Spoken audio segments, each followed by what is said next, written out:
Hello dears, in this session, inshallah, we will continue unit 15 that we have started the previous time.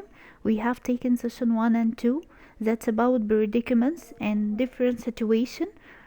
What should have you done in these different predicaments? Now I'll show you a video and try to think about your behavior or what should you have done in these predicaments if you are the guest who is invited by someone or the host who invited someone. Please concentrate in the following video. In the United States and Canada, as in most countries, people like to invite guests to their homes, but sometimes misunderstandings occur and embarrassing things happen. Everyone seems to have a story about a difficult situation involving a guest. We're going to look at some of those stories today, then ask people what they would do in these sticky situations. Let's take a look. I was invited to a party, and I arrived an hour early. I thought it would take me longer to get there. Well, Rebecca came to the door wearing sweatpants and an old t-shirt. Hi. Oh, hi. Rebecca, am I too early? You're the first one. I'm the first one. I could hear the shower running in the background, and of course, not a single guest was there. Wow. Well, we asked some people about what they would have done in this situation. What would I have done? I would have pretended to have an errand to run in the neighborhood, like going to the drugstore, the grocery store, and then I would have told her I'd come back later. If I were him, I would have apologized and then offered to help with things like setting the table. You wouldn't have left?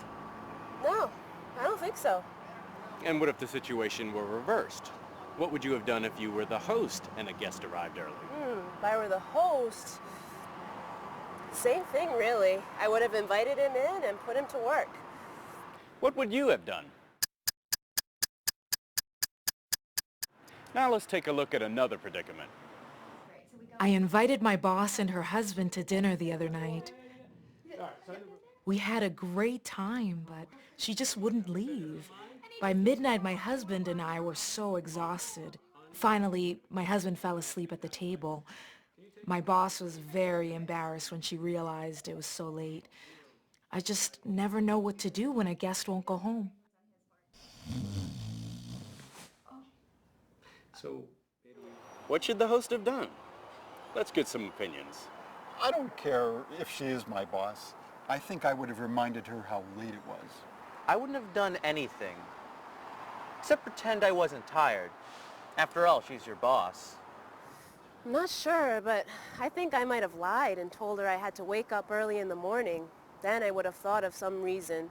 What would you have done? Let's take a look at one last situation. My new neighbor invited me over for lunch. I was a good guest. I came on time, I left on time, I even brought a loaf of bread. It's a good thing, too, because I couldn't eat anything else. You see, the host served seafood, and I hate seafood. I'm not allergic to it, but I really can't stand it. I probably hurt her feelings, but what should I have done? What should the guest have done? Let's see what the people we talked with had to say.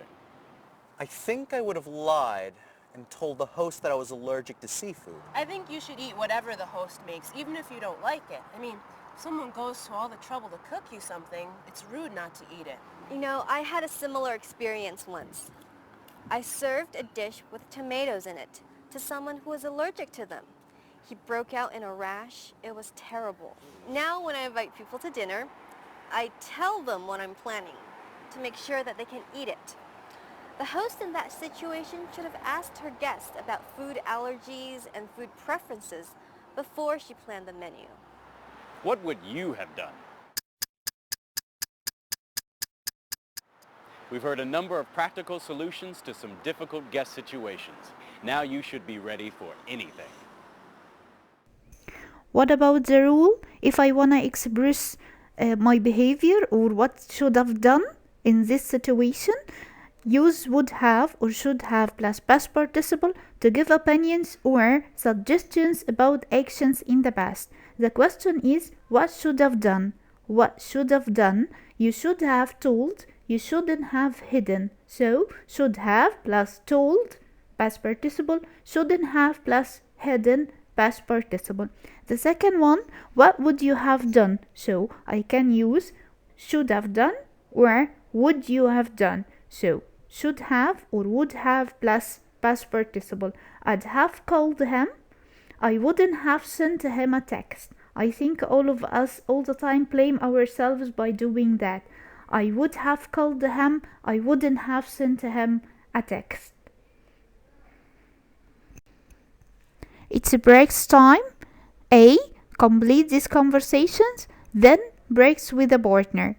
I will answer with you number 1 and I leave the rest of the question for you to breaks and to apply the rule. 1. The cashier gave me too much change. What should I have? Do, did, done?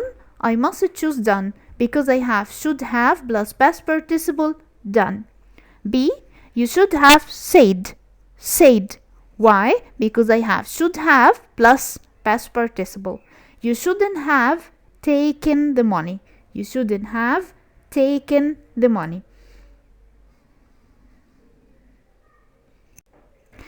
In exercise B, I have 2 columns. The first column has situations, different situations, and the second column has suggestions. Number 1, the teacher borrowed my favorite book and spilled the coffee all over it. What should I have done here? For me, as Yasmin, I will choose I wouldn't have said anything. I wouldn't have said anything. As a kind of respect for my teacher, I can't annoy him or say to him, what did you do? It's my favorite book. No, I can't say it. So, for me, I will choose I wouldn't have said anything. I will leave all the rest of the situations for you and you must match the suggestions with the situations. And it's the end now. Wait for me next session. Goodbye.